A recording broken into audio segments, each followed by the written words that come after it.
ഒരുപക്ഷെ ഈ വർഷം കളിച്ച ഏറ്റവും മികച്ച ഗെയിം ഓഫ് ദ ഇയർ എന്ന് നിസ്സംശയം വിശേഷിപ്പിക്കാവുന്ന ഒരു മാസ്മരികമായ ഗെയിം. ഉസ്ബെക്കിസ്ഥാൻ ചെസ് കപ്പ് 2025 പ്രജ്ഞാനന്ദയും റിച്ചാർഡ് റാപ്പോർട്ടും തമ്മിൽ കളിച്ച ഒരു കിടിലൻ ഗെയിമാണ്. ഇവിടെ പ്രജ്ഞാനന്ദയാണ് വൈറ്റ് കളിക്കുന്നത്, ബ്ലാക്ക് കളിക്കുന്നത് റിച്ചാർഡ് റാപ്പോർട്ടാണ്. ഗെയിം ഒന്ന് കണ്ടു നോക്കിയാലോ നമുക്ക്. ഇവിടെ വൈറ്റ് D4 കളിക്കുന്നു, പ്രജ്ഞാനന്ദ D4 കളിക്കുകയാണ്. റാപ്പോർട്ട് ഇവിടെ നൈറ്റിനെ F6 കളിക്കുന്നു. അപ്പോൾ E4 തടയാനാണ് ഉദ്ദേശം. C4 G6, അപ്പോൾ അത് കിങ്സ് ഇന്ത്യൻ ഡിഫൻസിലേക്കാണ് ഇവിടെ റിച്ചാർഡ് റാപ്പോർട്ട് പോകണത്. ബിഷപ്പിനെ ഫിയഞ്ചറ്റ് ചെയ്യുക, കാസിൽ ചെയ്യുക, ഇതൊക്കെയാണ് ബ്ലാക്കിൻ്റെ ഉദ്ദേശം. വൈറ്റ് F3 കളിച്ചിട്ട് ഇനി അടുത്ത മൂവ് E4 കൂടെ പുഷ് ചെയ്തിട്ട് വൈറ്റിനൊരു ബ്യൂട്ടിഫുൾ സെൻട്രൽ കൺട്രോൾ, ഇതാണ് പ്രജ്ഞാനന്ദയുടെ ഉദ്ദേശം. റാപ്പോർട്ട് എന്ത് ചെയ്യുന്നു? ബിഷപ്പിനെ G7 കളിച്ച് കാസ്ലിങ്ങിന് തയ്യാറെടുക്കുന്നു. E4, അപ്പോൾ പ്രജ്ഞാനന്ദയ്ക്ക് വളരെ സോളിഡ് ആയിട്ടുള്ളൊരു സെൻറ്ററാണ് E4 D4 C4 പോണുകൾ. അപ്പോൾ റാപ്പോർട്ട് ഇവിടെ D6 കളിക്കുകയാണ്. അപ്പോൾ ഉദ്ദേശം ഇവിടെ E5 തടുക്കാനാണ്.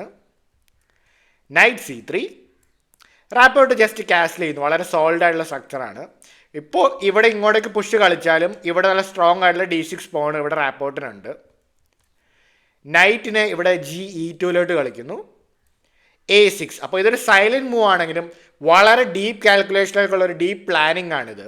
A6 കളിക്കുന്നതോടെ in case white ഇവിടെ ക്വീൻ സൈഡ് കാസ്ൽ ചെയ്ത് കഴിഞ്ഞാൽ ഇനി ഫ്യൂച്ചർ പ്ലാനിൽ B5 ഒക്കെ പുഷ് ചെയ്തിട്ട് ഈ നൈറ്റിനെയൊക്കെ ഓടിച്ചു വിട്ട് നല്ല സ്ട്രോങ് ആയിട്ടുള്ള ക്വീൻ സൈഡ് അറ്റാക്ക് ഇവിടെ റാപ്പോർട്ടിന് കിട്ടും. അപ്പോൾ ഇവിടെ വൈറ്റ് എന്ത് കളിക്കുന്നു? ബിഷപ്പ് E3, അപ്പോൾ തൻ്റെ പ്ലാൻ കുറച്ചുകൂടെ വ്യക്തമാക്കുകയാണ്. ബിഷപ്പിനെ പുറത്തിറക്കി ക്യൂനെയും കൂടെ ഫ്രണ്ടിലോട്ട് വെച്ചിട്ട് ക്യൂൻ സൈഡിലേക്ക് കാസ്ൽ ചെയ്യുക, ഇതാണ് വൈറ്റിൻ്റെ ഉദ്ദേശം. അപ്പോൾ ഇവിടെ നൈറ്റിന് D7 കളിക്കുകയാണ് റാപ്പോർട്ട്. അപ്പോൾ ഉദ്ദേശം ഈ ഒരു സ്ക്വയർ E5 സ്ക്വയറിലേക്ക് വീണ്ടും കൺട്രോൾ കൊണ്ടുവരികയാണ്. മാത്രമല്ല ഫ്യൂച്ചറിൽ ഇതുപോലത്തെ E5 പുഷുകളും ഇവിടെ ബ്ലാക്ക് എയിം ചെയ്യുന്നുണ്ട്. ക്വീൻ D2, B5, അപ്പോൾ ഇവിടെ വൈറ്റ് ഇവിടെ ക്യൂൻ സൈഡിലേക്കാണ് ഏകദേശം കാസ്ൽ ചെയ്യാൻ പോകണമെന്ന് ഏകദേശം ബ്ലാക്കിന് മനസ്സിലായി. അപ്പോൾ അതുകൊണ്ട് ഇവിടെ ഒരു പോണിനെ അങ്ങ് സാക്രിഫൈസ് ചെയ്യാണ്. വെട്ടിക്കഴിഞ്ഞാൽ നൈറ്റ് വെച്ച് കാര്യം എടുക്കാം. പക്ഷേ ഇവിടെ ബ്ലാക്കിന് കിട്ടാൻ പോണ അറ്റാക്കുകൾ അത്രയും കിടിലമാണ്. ഗെയിമിൽ ഇവിടെ H4 കളിച്ചിട്ട് ഇവിടെ കിങ് സൈഡിലേക്ക് അറ്റാക്ക് ചെയ്യാനാണ് ഇവിടെ പ്രജ്ഞാനന്ദ ശ്രമിക്കുന്നത്. പക്ഷേ നമുക്കൊന്ന് നോക്കിയാലോ, ഈ ഒരു പോണിനെ വെട്ടാൻ പോയി കഴിഞ്ഞാൽ എന്ത് സംഭവിക്കും? ഇങ്ങനെ വെട്ടിക്കഴിഞ്ഞാൽ നമ്മൾ തിരിച്ചെടുക്കും. ഇനി നൈറ്റ് വെച്ച് കാര്യം ഒരു പോണിനെ വെട്ടിയെടുത്തിട്ടും വലിയ കാര്യമൊന്നുമില്ല. നമ്മൾ ജസ്റ്റ് C6 കളിക്കും, നൈറ്റ് പോയും. ഇവിടെ നോക്കുക, നല്ല ബ്യൂട്ടിഫുൾ ആയിട്ടുള്ള ഓപ്പൺ ഫയൽസ് ഇവിടെ ബ്ലാക്കിന് കിട്ടി. റൂക്കിനും നല്ല ബ്യൂട്ടിഫുൾ ആയിട്ടുള്ള ഒരു ഓപ്പൺ ഫയൽ, അതുപോലെ തന്നെ ഈ ഒരു ഫയൽ ഓപ്പൺ ആയി. അപ്പോൾ വേറൊരു പീസ് ക്യൂനൊക്കെ വന്നു കഴിഞ്ഞാൽ നല്ല തകർപ്പൻ ക്യൂൻ സൈഡ് അറ്റാക്ക് ഇവിടെ ബ്ലാക്കിന് ലഭിക്കുന്നതാണ്. അപ്പോൾ അതുകൊണ്ട് തന്നെ ഇതിനൊന്നും വൈറ്റിന് സമയമില്ല.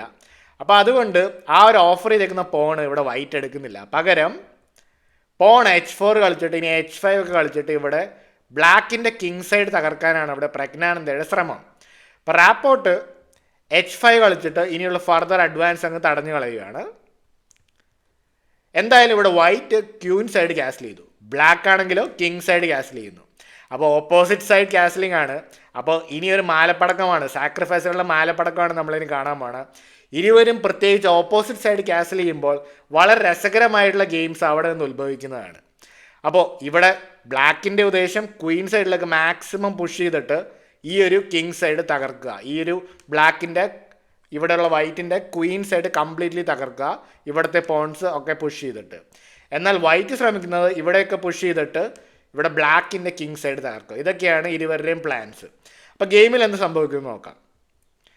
ഇവിടെ നേരത്തെ പ്ലാൻ പോലെ തന്നെ ഇവിടെ D7 കളിച്ചതോടെ നേരത്തെ പ്രിപ്പയർ ചെയ്ത പോലെ E5 കളിച്ച് ഇവിടെ സെൻറ്ററിലേക്ക് സ്ട്രൈക്ക് ചെയ്യുകയാണ്. അപ്പോൾ ഇവിടെ വൈറ്റ് എന്താണ് ചെയ്യുന്നത്? ഈ ഒരു പോണിനെ അങ്ങ് പുഷ് ചെയ്തിട്ട് ഇവിടെ പോണിനെ സിമെൻറ്റ് ചെയ്യാണ്. ഇത് കളിച്ചതോടെ വേണമെങ്കിൽ ഇവിടെ ബ്ലാക്കിൻ്റെ നൈറ്റിന് C5 അല്ലെങ്കിൽ B6 വരാം. B6 വന്നു കഴിഞ്ഞാൽ ഈ ഒരു പവർഫുൾ ആയുള്ള C4 പോണിനെ കൂടെ അറ്റാക്ക് ചെയ്യാം. ഇത് തന്നെയാണ് റാപ്പോർട്ട് ചെയ്യുന്നത്. B6 വരുന്നു, C4 പോണിനെ അറ്റാക്ക് ചെയ്യണം. അടുത്തത് ഇവിടെ വെട്ടി ക്യൂനിലേക്കൊക്കെ ഒരു ത്രെട്ട് കൊടുക്കാനാണ് ഇവിടെ ബ്ലാക്കിൻ്റെ ഉദ്ദേശം. അപ്പോൾ ഇവിടെ B3 പോലത്തെ മൂവ്സൊന്നും അത്ര നല്ല മൂവല്ല. കാരണം അത് ജസ്റ്റ് ഇവിടെ ഈ ഒരു കിങ് സൈഡ് ഇവിടെ വൈറ്റിൻ്റെ കിങ് വളരെയധികം വീക്കായി പോകും. അതുകൊണ്ട് തന്നെ ഇവിടെ ആദ്യം തന്നെ ഈ ഒരു നൈറ്റിനെ അങ്ങ് ഒഴിവാക്കുകയാണ്. ആ ഒരു പോണിനെ അറ്റാക്ക് ചെയ്യുന്ന നൈറ്റിനെ അങ്ങ് ഒഴിവാക്കി തിരിച്ചു വെട്ടി ഇനി നോക്കുമ്പോൾ ഈ പോണിലേക്ക് വീണ്ടും അറ്റാക്കാണ്. ആ പോണിന് ഡിഫെൻഡ് ചെയ്യാൻ അത്ര നല്ല വഴിയൊന്നുമില്ല. ഇങ്ങനെയൊക്കെ കളിച്ചു കഴിഞ്ഞാൽ ജസ്റ്റ് ഒരു വീക്കനിങ് ആവും ഇവിടെ കിങ്ങിന്. ഇവിടെ വളരെയധികം വീക്കായിപ്പോൾ. അതുകൊണ്ട് ഇവിടെ പോൺ വെച്ച് വെട്ടുന്നു. ഇവിടെ നോക്കിക്കഴിഞ്ഞ് കഴിഞ്ഞാൽ ഈ റൂക്ക് വളരെയധികം ബ്യൂട്ടിഫുൾ ആയിട്ട് പൊസിഷൻ ചെയ്തിരിക്കുകയാണ് ഇവിടെ. അപ്പോൾ നിങ്ങൾക്ക് എന്ത് തോന്നുന്നു, ഈ ഒരു പോണിനെ എടുക്കാവോ? ഈ പോണിനെ ഒരു ഫ്രീ പോണാന്ന് കരുതി എടുക്കാൻ പോയി കഴിഞ്ഞാൽ വൈറ്റിനെ എപ്പോൾ പണി കിട്ടിയെന്ന് ചോദിച്ചാൽ മതി. റൂക്ക് ഇവിടെ വരുന്നു, ബ്യൂട്ടിഫുൾ ആയിട്ടുള്ള ഒരു ഓപ്പൺ ഫയൽ. അപ്പോൾ ഇവിടെ വൈറ്റ് നല്ലവണ്ണം കഷ്ടപ്പെടും. ബ്ലാക്കിനൊരു ബ്യൂട്ടിഫുൾ അറ്റാക്ക് ഇവിടെ കിട്ടും. ഇനി അത് മാത്രമല്ല, ബിഷപ്പും ഇവിടെ മാറുന്നു, ക്വീനും കളിയിലേക്ക് വരുന്നു. ഒരു തകർപ്പൻ അറ്റാക്കായിരിക്കും ഇവിടെ ബ്ലാക്കിനുള്ളത്. വളരെ സൂക്ഷിച്ച് വേണം ഓരോ പോണുകളെ വെട്ടിയെടുക്കാൻ. അതുകൊണ്ട് തന്നെ ഈ ഒരു മൂവിന് ശേഷം നൈറ്റ് വെച്ച് ഈ പോണിനെ എടുക്കുന്നത് വളരെയധികം ഡേഞ്ചറസ് ആണെന്ന് മനസ്സിലായി ഇവിടെ വൈറ്റിന്. അതുകൊണ്ട് തന്നെ കിങ്ങിന് B1 കളിച്ചിട്ട് ഈ ഒരു പോണിനെ പ്രൊട്ടക്റ്റ് ചെയ്യുകയാണ്. ഇനി എന്താണ് ചെയ്യുക? B4 കളിച്ചിട്ട് ഈ ഒരു നൈറ്റിലേക്ക് അറ്റാക്ക് ചെയ്യണം. അപ്പം നൈറ്റിന് പോകാൻ പറ്റുന്ന 2 സ്ക്വയറുകൾ ഏതാണ്? B5 പോവാം, A4 പോവാം. ഇവിടേക്ക് പോയി കഴിഞ്ഞാൽ ജസ്റ്റ് വെട്ടിയെടുക്കും. ഇനി വേറെ എവിടെ പോകും? ഈ ഒരു പൊസിഷനിലോട്ട് പോയി കഴിഞ്ഞു. നൈറ്റിന് B5 കളിച്ചു. ഓക്കെ, തൽക്കാലം ഈ നൈറ്റിന് ഇവിടെ വലിയ പ്രശ്നമൊന്നുമില്ല. ഇനി ഇങ്ങോട്ടേക്കൊക്കെ വന്നു കഴിഞ്ഞാൽ ഈ നൈറ്റിനെ മാറിക്കഴിഞ്ഞ് ഈ ഒരു ബിഷപ്പ് വെച്ചിട്ട് പ്രൊട്ടക്റ്റ് ചെയ്യാം. ഇതൊക്കെയാണ് വൈറ്റിൻ്റെ ഐഡിയ. പക്ഷേ ഇവിടെ വൈറ്റിൻ്റെ പ്ലാൻസിനെ എല്ലാം തകിടം മറിച്ചുകൊണ്ട് റിച്ചാർഡ് ചെറാപ്പോട്ട് ഒരു കിടലൻ കോമ്പിനേഷൻ കളിക്കുകയാണ്. നിങ്ങളാണ് ഇവിടെ ബ്ലാക്ക് കളിക്കുന്നതെങ്കിൽ എന്ത് മൂവ് കളിക്കും? ചിന്തിച്ച് നോക്കുക. വീഡിയോ പോസ് ചെയ്തിട്ട് നിങ്ങൾക്ക് ചിന്തിച്ച് നോക്കാവുന്നതാണ്. ഓക്കെ, ഒരു പക്ഷേ നിങ്ങൾ ബിഷപ്പിനെ ഡെവലപ്പ് ചെയ്യുമോ അല്ലെങ്കിൽ റൂക്കിനെ മുന്നോട്ട് കൊണ്ടുവരുമോ? എന്താണ് നിങ്ങൾ ചെയ്യാൻ പോകുന്നത്? റാപ്പോട്ട് കളിച്ച ആ കിടലൻ കോമ്പിനേഷൻ നമുക്കൊന്ന് കണ്ടു നോക്കിയാലോ. റാപ്പോട്ട് കളിക്കുകയാണ്. നൈറ്റ് വെച്ച് D5 പോണിനെ വെട്ടിയെടുക്കുന്നു. സെൻട്രലുള്ള ഒരു പോണിനെ വെട്ടിയെടുക്കുന്നു. പക്ഷേ എന്താണ് ഒരു കോമ്പൻസേഷൻ? ഒരു നൈറ്റ് വെറും ഒരു പോണിന് വേണ്ടി വെട്ടാൻ വേണ്ടി വെച്ച് കൊടുക്കണം. അപ്പോൾ എന്താണ് ഇവിടെ കോമ്പൻസേഷൻ ആയിട്ട് ഇവിടെ ബ്ലാക്കിന് കിട്ടുന്നത്? ഇവിടെ വേണമെങ്കിൽ ക്യൂൻ വെച്ച് വെട്ടിയെടുക്കാം ഈ ഒരു നൈറ്റിനെ, അല്ലെങ്കിൽ പോൺ വെച്ച് വെട്ടിയെടുക്കാം. ഇൻ കേസ് ക്വീൻ വെച്ച് ഇവിടെ നൈറ്റിനെ വെട്ടിയെടുത്ത് കഴിഞ്ഞാൽ ബ്ലാക്കിനൊരു പവർഫുൾ അറ്റാക്ക് ഉണ്ട്. ജസ്റ്റ് ബിഷപ്പിനെ ഇവിടേക്ക് കൊണ്ടുവരും. ക്വീനിലിട്ടാണ് അറ്റാക്ക്. എന്നാൽ ക്വീനിട്ട് മാത്രമല്ല, ക്വീനിൻ്റെ ആ പുറകിലുള്ള ഡയഗണിൽ നിങ്ങൾ കണ്ടോ, ഈ ഒരു പോണിലേക്കും ഡബിൾ അറ്റാക്കാണ്. റൂക്കും ബിഷപ്പും കൂടെ ആ ഒരു പോണിലേക്ക് അറ്റാക്കാണ്. അപ്പോൾ ഫ്രീ പോണായിട്ട് ഇതിനൊക്കെ വെട്ടാൻ നോക്കിക്കഴിഞ്ഞാൽ ആദ്യം ബിഷപ്പ് വെച്ച് വെട്ടി ചെക്ക്, കിങ് മാറിക്കഴിയുമ്പോൾ നമ്മൾ നൈസായിട്ട് ക്വീനിന് ഇവിടെ വന്നൊരു ചെക്ക് കൊടുക്കും. ഇനി കിങ് ഇവിടേക്കൊക്കെ ഓടി രക്ഷപ്പെടാൻ നോക്കിക്കഴിഞ്ഞാൽ ഈ ഒരു മൂവിൽ ഇവിടെ ക്വീനും പണി കിട്ടുന്നതാണ്. ഇവിടെ ഈസിലി ബ്ലാക്ക് ജയിക്കുന്നതാണ്. അപ്പോൾ വളരെയധികം ശ്രദ്ധിക്കണം ഇതുപോലത്തെ ലൈൻസിലോട്ട് കിടക്കുന്നതിന് മുന്നേ. അപ്പോൾ അതുകൊണ്ട് തന്നെ ക്വീൻ വെച്ച് ഈ നൈറ്റിനെ വെട്ടിയെടുക്കുന്നത് വളരെയധികം ഡേഞ്ചറസ് ആണെന്ന് വൈറ്റിന് മനസ്സിലായി. അപ്പോൾ പ്രജ്ഞാനന്ദ ഓക്കെ, എന്നാൽ പിന്നെ എനിക്ക് എൻ്റെ പോൺ വെച്ച് ഇതിനെ വെട്ടിയെടുക്കാമല്ലോ. ശരിയാണ്, പക്ഷെ അങ്ങനെ വെട്ടിയെടുത്തതോടെ ബ്ലാക്കിന് കിട്ടുന്ന കോമ്പൻസേഷൻ ഈ ഒരു സെൻറ്റർ അങ്ങ് പൊളിഞ്ഞു. ഇവിടെ ഇനി ബ്ലാക്കിന് ഇത്രയും നേരം അടഞ്ഞു കിടന്ന ഈ ബിഷപ്പ് വളരെ പവർഫുൾ ആയിട്ടുള്ള ഡയഗണിലേക്ക് ഓപ്പൺ ആവുകയാണ്. കിടക്കണം ബിഷപ്പ് F5 ചെക്ക്. അപ്പോൾ ഇനി ഈ ഒരു ഫയലിലോട്ട് വരുന്നത് വളരെയധികം വൈറ്റിന് ഡേഞ്ചറസ് ആണ്. അതുകൊണ്ട് തന്നെ കിങ് ജസ്റ്റ് സൈഡിലോട്ട് മാറി. ഇനി ബ്ലാക്കിന് കിട്ടുന്ന കോമ്പൻസേഷൻ അല്ലെങ്കിൽ കിടിലിന് അറ്റാക്കാണ് ഇതിൽ ഏറ്റവും രസകരമായിട്ടുള്ള കാര്യം. ഇവിടെ റാപ്പോട്ട് തൻ്റെ പീസുകളെ കറക്റ്റായിട്ട് പൊസിഷൻ ചെയ്തിട്ട് സ്ലോലി പൊസിഷൻ ഇമ്പ്രൂവ് ചെയ്യുകയാണ്. വളരെ രസകരമായിട്ടാണ് ഇവിടെ റാപ്പോട്ട് തൻ്റെ പൊസിഷൻ ഇമ്പ്രൂവ് ചെയ്യുന്നത്. റൂക്കിനെ A4 കളിക്കുന്നു. അപ്പോൾ ആ ഒരു പീസ് സാക്രിഫൈസിന് കിട്ടിയ കോമ്പൻസേഷൻ നിങ്ങൾ തന്നെ നോക്കുക. ബിഷപ്പ് ആ ലോങ് ഡയഗണിൽ കൺട്രോൾ ചെയ്യുന്നു. റൂക്ക് അവിടെ നല്ല I2 പോണിലേക്ക് ത്രെട്ട് കൊടുക്കുന്നു. അടുത്ത ക്യൂനും വരും, മറ്റേ റൂക്കും കണക്ട് ചെയ്യും. ഒരേ ഒരു പോണിന് അവിടെ വെട്ടി കൊടുത്തപ്പോൾ, ഒരു സാക്രിഫൈസ് അവിടെ നടന്നപ്പോൾ എത്ര ലൈൻസാണ് റാപ്പോർട്ടിന് ഓപ്പൺ ആക്കിയതെന്ന് നിങ്ങൾ നോക്കുക. ഈ ഒരു മൂവ് കണ്ടിട്ട്, ആ ഒരു നൈറ്റ് ടേക്സ് D5 മൂവ് കണ്ടിട്ട് സാക്ഷാൽ ചെസ് ഇതിഹാസം ഗ്യാരി കാസ്പറോവ് പോലും കമൻറ്റ് ചെയ്തിട്ടുണ്ട്, ഇത്രയും മനോഹരമായ നീക്കം തൻ്റെ പണ്ടത്തെ കളികളെ ഓർമ്മിപ്പിക്കുന്നുവെന്ന്. അപ്പോൾ അത്രയും മനോഹരമായൊരു കോമ്പിനേഷനാണ് ഇവിടെ റാപ്പോർട്ടിന് കിട്ടിയേക്കണത്. പക്ഷേ ഗെയിം എങ്ങനെ ഫിനിഷ് ചെയ്യുന്നു കൂടെ നമുക്ക് നോക്കാം. ജസ്റ്റ് ബ്യൂട്ടിഫുൾ മൂവ്സ് കളിച്ചിട്ട് മാത്രം കാര്യമില്ല, എങ്ങനെ ഫിനിഷ് ചെയ്യുന്നു അതും ഇമ്പോർട്ടൻ്റ് ആണ്. ഇവിടെ നൈറ്റ് ഇവിടെ C1 കളിക്കുകയാണ്. അപ്പോൾ ഈ ഒരു A2 പോണിനെ പ്രൊട്ടക്ട് ചെയ്യേണ്ടത് വളരെയധികം ഇമ്പോർട്ടൻ്റ് ആണ്. അപ്പോൾ ഇവിടെ പ്രജ്ഞാനന്ദയ്ക്ക് അൺഫോർച്ചുനേറ്റ്ലി ഡിഫൻസിലേക്ക് പോകാന്നുള്ള വേറെ ഐഡിയാസ് ഒന്നും ഇല്ല. ഇവിടെ ക്വീനിനെ D7 കളിക്കുന്നു. ഐഡിയ മറ്റേ റൂക്കിനെയും കൂടെ കളിയിലേക്ക് കൊണ്ടുവന്നിട്ട് ഈ ഒരു A5 കംപ്ലീറ്റ് തൻ്റെ പരിധിയിലേക്ക് കൊണ്ടുവരാനാണ്. ബിഷപ്പിനെ ഇവിടെ C4 കളിച്ച് A2 പോണിനെ ഇവിടെ ഒന്ന് ഡിഫെൻഡ് ചെയ്യാൻ നോക്കുകയാണ്. ഇവിടെ റൂക്ക് C8, ആ ബിഷപ്പിലേക്ക് അറ്റാക്കാണ്.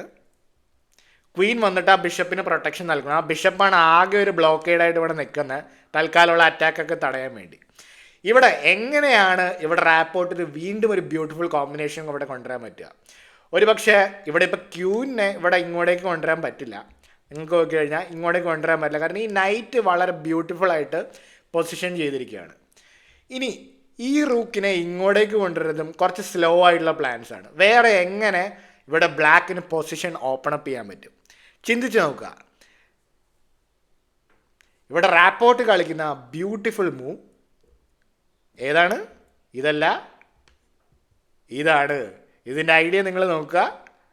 ഈ ഒരു ബിഷപ്പ് ഓപ്പൺ അപ്പായി, ഈ റൂക്ക് ഇവിടെയുണ്ട്. അധികം വൈകാതെ ക്യൂനാശാനും കളിയിലേക്ക് വരും. എത്രത്തോളം ലൈൻസാണ് ഇവിടെ ഓപ്പൺ അപ്പായി നിങ്ങൾ തന്നെ നോക്കുക. ബിഷപ്പ് B3 കളിച്ചിട്ട് ആ ഒരു റൂക്കിലേക്ക് അറ്റാക്ക് ചെയ്യുകയാണ്. അപ്പോൾ നിങ്ങൾ ചിന്തിക്കും, എന്തുകൊണ്ട് ഈ ഒരു പോണിനെയൊക്കെ വെട്ടിയെടുത്തു വിടാം? ഇങ്ങനെ വെട്ടിയെടുത്താൽ എന്ത് സംഭവിക്കും? ഇങ്ങനെ കളിച്ചു കഴിഞ്ഞാൽ ഇതാ കിടക്കണു പോൺ B3 എന്നുള്ള മൂവ്. അപ്പോൾ നോക്കുമ്പോൾ ഓക്കെ, ഈ ബിഷപ്പ് ഇവിടെ ഫ്രീ അല്ലേ? അല്ല, ഈ ബിഷപ്പിന് കിട്ടും. ഈ ഒരു പവർഫുൾ അറ്റാക്ക് ഇവിടെ വരികയും ചെയ്യും. നിങ്ങൾ മറക്കണ്ടാത്ത കാര്യം, ഈ ബിഷപ്പും വളരെയധികം ആക്റ്റീവ് ആവുകയാണ്. അപ്പോൾ ഒരുപാട് കോമ്പൻസേഷനുകൾ ഇവിടെ കിട്ടുവാണ് ആ ഒരു സ്ലോ മൂവോടെ. നമുക്ക് തിരിച്ചു പോകാം. അപ്പോൾ ഈ ഒരു E4 പുഷോടെ ഈ ബിഷപ്പും എക്സ്റേ ഡയഗണൽ ഓപ്പൺ അപ്പ് ആണ്, വളരെ സ്ട്രോങ് ആയിട്ടുള്ള ബിഷപ്പായിട്ട് അത് മാറുകയാണ്. ഇനി എന്ത് ചെയ്യുന്നു? ബിഷപ്പ് B3 കളിച്ചിട്ട് ഈ റൂക്കിനെ അറ്റാക്ക് ചെയ്യുകയാണ്. പോൺ വെച്ച് വെട്ടുന്നു. അപ്പോൾ റൂക്കിനെ ഇവിടെ തൽക്കാലം സേവ് ചെയ്യുന്നില്ല, പകരം തിരിച്ച് ക്യൂനിലേക്കാണ് അറ്റാക്ക്. അപ്പോൾ റൂക്കിനെ എടുക്കാൻ സമയമില്ല. പോൺ വെച്ച് വെട്ടിയെടുക്കുന്നു. ഇനി ക്യൂൻ വെച്ച് വെട്ടിയെടുത്താലുള്ള പ്രശ്നം പറയണ്ടല്ലോ. എന്താണ്? ഇതുപോലത്തെ ത്രെട്ടുകളൊക്കെ ഉണ്ട്. ഇനി അതും അല്ലെങ്കിൽ ഈ ഒരു നൈറ്റിനെ ജസ്റ്റ് വെറുതെ ഫ്രീ ആയിട്ട് വെട്ടിയെടുക്കാവുന്നതാണ്. അപ്പോൾ അതുപോലത്തെ ഐഡിയാസൊക്കെ ഉണ്ട്. അതുകൊണ്ട് വെട്ടിയതിന് ശേഷം പോൺ വെച്ചാണ് തിരികെ വെട്ടുന്നത്. ഓക്കെ, ഇവിടെ റൂക്ക് അറ്റാക്ക്ഡ് ആണ്. നമ്മൾ എന്ത് ചെയ്യുന്നു? റാപ്പോർട്ട് എന്താണ് ചെയ്യുന്നത്? ജസ്റ്റ് തിരികെ പോകുന്നു. ഇവിടേക്ക് ഒരു ഡബിൾ അറ്റാക്ക് കൊടുക്കുകയാണ്. ക്യൂനും റൂക്കും വെച്ചിട്ട് ബിഷപ്പ് ഇടയിൽ വരുന്നു. ഓക്കെ, ഇപ്പോൾ ഇതിന് പ്രൊട്ടക്ഷനാണ്. ക്യൂനും ഇവിടെ ബിഷപ്പും വെച്ചിട്ട് ആ നൈറ്റിനെ പ്രൊട്ടക്റ്റ് ചെയ്തിരിക്കുകയാണ്. ഇവിടെ എങ്ങനെയാണ് കളിക്കുക? ഒരു ബ്യൂട്ടിഫുൾ മൂവ് ഇവിടെയും കൂടെ ഉണ്ട് റാപ്പോർട്ടിന്. വീണ്ടും നിങ്ങൾക്കൊരു അവസരമാണ്, വീഡിയോ പോസ് ചെയ്ത് നോക്കാം. ഈ ഒരു പൊസിഷൻ എങ്ങനെയാണ് റാപ്പോർട്ട് ഒരു വിന്നിങ് എൻഡ് ഗെയിമിലോട്ട് അല്ലെങ്കിൽ വിന്നിങ് പൊസിഷനിലോട്ട് കൊണ്ടുപോകുന്നത് ചിന്തിച്ച് നോക്കാം. ഓക്കെ, റാപ്പോർട്ട് കളിക്കുന്ന ബ്രില്യൻ മൂവ് ബിഷപ്പ് C2. ബിഷപ്പിനെ സാക്രിഫൈസ് ചെയ്യാണ്, റൂക്കിലേക്ക് അറ്റാക്കാണ്. പക്ഷെ എന്താണ് ഇവിടുത്തെ ഐഡിയ? എന്തുകൊണ്ടാണ് ഈ ഒരു ബിഷപ്പിനെ കൊടുക്കുന്നത്? ഗെയിമിൽ പ്രജ്ഞാനന്ദ എന്താണ് ചെയ്തത്? റൂക്കിനെ ഇവിടേക്ക് കളിക്കുകയാണ് ചെയ്തത്. നിങ്ങൾക്ക് ഉണ്ടാവുന്ന ഒരു സംശയമാണ്, എന്തുകൊണ്ട് ഈ ബിഷപ്പിനെ അങ്ങ് വെറുതെ വെട്ടിയെടുത്തുവിടാം? ഇങ്ങനെ വെട്ടിയെടുത്ത് കഴിഞ്ഞാൽ നമുക്ക് ജസ്റ്റ് ക്യൂൻ വെച്ചിട്ട് ഈ നൈറ്റിനെ വെട്ടിയെടുക്കാവുന്നതാണ്. ഐഡിയ ഇപ്പോൾ ഇതിനെങ്ങാനും വെട്ടാൻ നോക്കിക്കഴിഞ്ഞാൽ ഈ ഒരു ക്യൂൻ ഇവിടെ വീഴുന്നതുമാണ്. പിന്നെ നിങ്ങൾ നോക്കുക, ഈ ഒരു position almost impossible to defend ആണ്. ബിഷപ്പും വളരെ ആക്റ്റീവാണ്. ഈ റൂക്കുകളെല്ലാം അടിപൊളി പെർഫോമൻസ് ആണ് ഇവിടെ നടക്കുന്നത്. അപ്പോൾ ഇവിടെ എന്ത് തന്നെ ചെയ്താലും ഇതിനെ ഡിഫെൻഡ് ചെയ്യാൻ പറ്റില്ല. ഇവൻ ഇങ്ങനെയൊക്കെ കളിച്ചിട്ട് B2നെ തടുക്കാൻ നോക്കിക്കഴിഞ്ഞാൽ, B2നെ തടുക്കുന്നത് ഇമ്പോർട്ടൻ്റ് ആണല്ലോ. ഇങ്ങനെ കളിക്കാൻ നോക്കിക്കഴിഞ്ഞാൽ ദാ ഈ ഒരു ബിഷപ്പ് ഇവിടെ വീഴുകയും ചെയ്യും. അപ്പോൾ വളരെയധികം കെയർഫുൾ ആവണം ഇവിടെ. അപ്പോൾ അതുകൊണ്ട് തന്നെ ഈ ഒരു ബിഷപ്പ് C2 അത്രയും കിടലിനായുള്ളൊരു മൂവാണ്. അപ്പോൾ അതുകൊണ്ട് റൂക്കിനെ ഇവിടേക്ക് കളിച്ചിട്ട് എങ്ങനെയെങ്കിലും ഈ ഒരു B2നെ പ്രൊട്ടക്റ്റ് ചെയ്യാനാണ് ഇവിടെ വൈറ്റിൻ്റെ ശ്രമം. ഇവിടെ ബ്ലാക്ക് ബിഷപ്പ് ഇവിടെ വരുന്നിട്ട് ഈ ഒരു നൈറ്റിലേക്ക് വീണ്ടും അറ്റാക്ക് കൊടുക്കുകയാണ്. ഇപ്പോൾ ഓൾറെഡി കുറേ അറ്റാക്ക് ഉണ്ട്. റൂക്ക്, ബിഷപ്പ്, ക്വീന് എല്ലാം കൂടെ ഈ നൈറ്റിലേക്ക് അറ്റാക്കാണ്. നൈറ്റ് തിരികെ വരുന്നു. അപ്പോൾ ഇവിടെ എന്താണ് ത്രെട്ട്? ഈ ഒരു തൽക്കാലമുള്ള ഈ ഒരു ബിഷപ്പിനെ ഡയഗണലൊന്ന് അടച്ചു കളയുകയാണ് ഇവിടെ വൈറ്റ് ചെയ്യുന്നത്. ഇവിടെ ബ്ലാക്ക് റൂക്കിനെയും കൂടെ കൊണ്ടുവന്നിട്ട് ഈ ഒരു C5 ഡെവലപ്പ് ചെയ്യുന്നു. ബിഷപ്പിലേക്ക് നല്ല പവർഫുൾ ആയിട്ടുള്ള അറ്റാക്കാണ്. എന്താണ് ഇവിടെ പ്രജ്ഞാനന്ദക്ക് ചെയ്യാൻ പറ്റുന്നത്? ഇവിടെ ഫുള്ളി ടൈഡപ്പാണ്. ആ ഒരു സാക്രിഫൈസിന് ശേഷം റാപ്പോർട്ടിൻ്റെ എല്ലാ പീസുകളും ഓപ്പൺ അപ്പായി ചെയ്തു. അപ്പോൾ മോറോർലെസ് ഇവിടെ പ്രജ്ഞാനന്ദക്ക് ഡിഫെൻഡ് ചെയ്യേണ്ട അവസ്ഥയാണ്. നൈറ്റ് C6 വരുന്നു. കാരണം ഇത് ചെയ്തില്ലെങ്കിൽ ഈ ഒരു അറ്റാക്ക് വളരെയധികം ഡെഡ്ലിയാണ്, രണ്ട് റൂക്കുകളും തമ്മിലുള്ള. പക്ഷേ ഇവിടെ ജസ്റ്റ് റാപ്പോർട്ടിന് ഈ ഒരു നൈറ്റിനെ ഒഴിവാക്കാവുന്നതാണ്. ഇവിടെ വെട്ടിക്കഴിഞ്ഞപ്പോൾ തിരിച്ചെങ്ങാനും ഇതിനെ എടുക്കാൻ നോക്കിക്കഴിഞ്ഞാൽ നോക്കുക, ക്യൂന് റൂക്ക്. ഇനി ബിഷപ്പിനെ ഡിഫെൻഡ് ചെയ്യാൻ B3 കളിക്കാൻ പോലും പറ്റില്ല. കാരണം എന്താണ്, ഈ ഒരു ബിഷപ്പ് ഇവിടെ വളരെയധികം ആക്റ്റീവാണ്. അപ്പോൾ ഇതൊരു ഡെഡ്ലി അറ്റാക്ക് ആയിരിക്കും. അപ്പോൾ അതുകൊണ്ട് തിരിച്ച് ആ ബിഷപ്പിനെ എടുക്കാൻ പോകുന്നില്ല, പകരം നൈറ്റിന് B3 കളിച്ചിട്ട് ഈ റൂക്കിലേക്ക് അറ്റാക്ക് ചെയ്യുകയാണ്. പ്രജ്ഞാനന്ദ ഒരു ഫൈനൽ ഫയർ നോക്കുവാണ്. ഇതിനെ എടുത്തു കഴിഞ്ഞാൽ ഇവിടെ ബ്ലാക്കിന് തിരിച്ച് അറ്റാക്ക് കിട്ടുമെന്ന് പ്രജ്ഞാനന്ദയ്ക്ക് മനസ്സിലായി. അതുകൊണ്ട് നൈറ്റിന് B3 കളിച്ചിട്ട് ഈ ഒരു റൂക്കിലേക്ക് അറ്റാക്ക് ചെയ്യുകയാണ്. ഓക്കെ, അപ്പോൾ ഇവിടെ റാപ്പോർട്ട് കളിക്കാൻ പോകണ എന്താണ്, ഈ റൂക്കിന് ഇപ്പോൾ നല്ല സ്ക്വയർ ഒന്നുമില്ല, ഇവിടേക്കൊന്നും പോകാൻ പറ്റില്ല, എവിടെ പോയാലും തന്നെ നഷ്ടപ്പെടും. എന്നാൽ പിന്നെ നല്ലൊരു കോമ്പൻസേഷൻ കിട്ടിയിട്ട് കളഞ്ഞാലും അത് റൂക്ക് വെച്ച് ബിഷപ്പിനെ അങ്ങ് എടുത്തു. ഓക്കെ, അപ്പോൾ ഇവിടെ ക്യൂൻ വെച്ച് തിരികെ വെട്ടി. ഇനി ബിഷപ്പ് B5. അപ്പോൾ റൂക്ക് വെച്ച് അറ്റാക്ക്, ബിഷപ്പ് വെച്ച് അറ്റാക്ക്. എന്ത് ചെയ്യും ഇവിടെ വൈറ്റ്, ക്വീനിനെ ഇവിടേക്ക് കൊണ്ടുപോകുന്നു. ഇനി എന്തുകൊണ്ട് ഈ പോണിനെ എടുത്തുകൂടാ? നിങ്ങൾ ഓരോ മൂവിനും ഇങ്ങനെ ചിന്തിക്കണം, എന്തുകൊണ്ട് ഈ ഫ്രീ ആയിട്ട് കിട്ടുന്ന പീസുകളൊന്നും എടുക്കുന്നില്ല? കാരണം പ്രജ്ഞാനന്ദയ്ക്ക് അറിയാം, വീണ്ടും അറ്റാക്ക് ബിൽഡ് ചെയ്യാൻ പറ്റിക്കഴിഞ്ഞാൽ ഇത് അൺസ്റ്റോപ്പബിൾ അറ്റാക്കാണ്, ഒരു രീതിയിൽ ഇതിന് പിടിച്ചു വെക്കാൻ പറ്റില്ല. അപ്പോൾ അതുകൊണ്ടാണ് ഫ്രീ ആയിട്ട് ഓഫർ ചെയ്ത ആ പോണിന് പകരം ക്വീനിനെ ഇവിടേക്ക് കളിക്കുന്നത്. ഇവിടെ ബിഷപ്പിനെ ഇവിടെ കളിച്ചിട്ട് ഈ ഒരു കിങ് സൈഡ് ഇവിടെ കിങ്ങിനെ ഡിഫെൻഡ് ചെയ്യുന്ന ഈ ഒരു നൈറ്റിലേക്ക് അറ്റാക്ക് കൊടുക്കുകയാണ്. റൂക്ക് വന്നിട്ട് ഈ ഒരു ബിഷപ്പിലേക്ക് ഡബിൾ അറ്റാക്ക് കൊടുക്കുകയാണ്. ഇവിടെ റൂക്കും ക്യൂനും കൂടെ ബിഷപ്പിലേക്ക് അറ്റാക്ക് കൊടുക്കുകയാണ്. പക്ഷേ ആ ബിഷപ്പിനെ സിമെൻറ്റ് ചെയ്യാനായിട്ട് B5 കളിക്കുന്നു. ഇനി ഈ ബിഷപ്പിനെ തൊടാൻ തന്നെ നിവർത്തിയില്ല. നോക്കുക, ഈ ഒരു പോണും ആ ഒരു റൂക്കും കൂടെ ആ ബിഷപ്പിനെ നല്ല സിമെൻറ്റ് ചെയ്ത് വെച്ചേക്കുകയാണ്. അപ്പോൾ നൈറ്റിനെ ഇവിടേക്ക് കളിക്കുന്നു. വീണ്ടും A2ലേക്കാണ് പ്രൊട്ടക്ഷൻ. തൽക്കാലം ഗെയിമിലേക്ക് തിരിച്ചു വരാൻ നോക്കുകയാണ്. റൂക്ക് വെച്ചിട്ട് ക്യൂനിലേക്ക് അറ്റാക്ക് ചെയ്യണം. ക്യൂൻ മാറി നിൽക്കുന്നു. ഓക്കെ, അപ്പോൾ ഇവിടെ ക്വീനും കൂടെ കളിയിലേക്ക് വന്ന് A7 വന്നു. ഇനിയുള്ള ത്രെഡ്സ് വളരെയധികം ഒബ്വിയസ് ആണ്. B3 കളിക്കുക, നൈറ്റ് വെച്ച് വെട്ടിക്കഴിഞ്ഞാലും ജസ്റ്റ് ബിഷപ്പ് വെച്ച് വെട്ടാം, കാരണം ഈ പിന്നൊക്കെ ഉണ്ട്. അപ്പോൾ അതുകൊണ്ട് ഈ ബിഷപ്പ് വളരെയധികം ഡെഡ്ലിയാണ്. ഈ ചെക്ക് മേറ്റിംഗ് അറ്റാക്ക് തടുക്കാൻ പ്രജ്ഞാനന്ദയ്ക്ക് വളരെയധികം ബുദ്ധിമുട്ടും. അതുകൊണ്ട് തന്നെ ഈ ഒരു പവർഫുള്ളുള്ള ബിഷപ്പിനെ അങ്ങ് ഒഴിവാക്കുകയാണ്. ഇവിടെ തിരിച്ചു വെട്ടുന്നു, ക്യൂൻ വെച്ച് വെട്ടുന്നു, ഇവിടെ B3. ഇത് വളരെ സ്റ്റണ്ണിങ് ആയിട്ടുള്ളൊരു ഫൈനൽ ബ്ലോ ആണ്. ഇവിടെ എന്ത് തന്നെ കളിച്ചാലും ഇതിനെ പോൺ വെച്ച് വെട്ടാൻ പറ്റില്ല, കാരണം പിന്നുള്ളതുകൊണ്ട്. നൈറ്റ് വെച്ച് വെട്ടിയാലും ക്യൂൻ വെച്ച് വെട്ടിയാലും പണിയാണ്. നിങ്ങൾക്ക് വിശ്വാസമില്ല? നമുക്ക് നോക്കാം. ക്യൂൻ വെച്ച് വെട്ടിക്കഴിഞ്ഞാൽ റൂക്ക് B8. ഈ ക്യൂൻ അവിടെ നിന്ന് അങ്ങ് മാറിക്കഴിഞ്ഞാൽ നമ്മുടെ ബിഷപ്പ് ആശാൻ്റെ കണ്ണ് തുറക്കും. ഇവിടെ ചെക്ക് മേറ്റിംഗ് അറ്റാക്ക് വരും. ഇനി വേറെ എന്ത്, നൈറ്റ് വെച്ച് ഇവിടെ വന്നു കഴിഞ്ഞാലോ ക്വീൻ ഇതേ രീതി പെനിട്രേറ്റ് ചെയ്ത് വരും.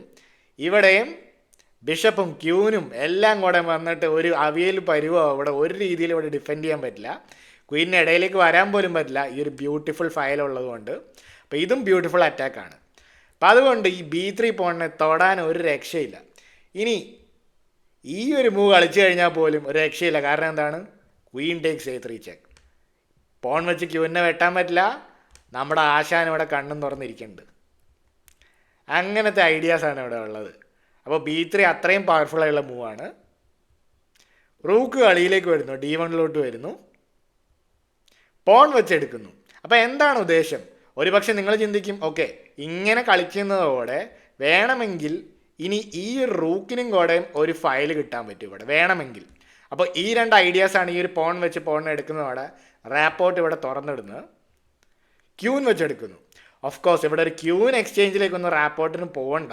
ഇവിടെ പ്രജ്ഞാനന്ദ വളരെയധികം ഹാപ്പിയാവും ഒരു പക്ഷേ ഇവിടെ ഒരു എക്സ്ചേഞ്ച് നടന്നു കഴിഞ്ഞാൽ. പക്ഷേ റാപ്പോർട്ട് അതിനൊന്നും താല്പര്യമില്ല.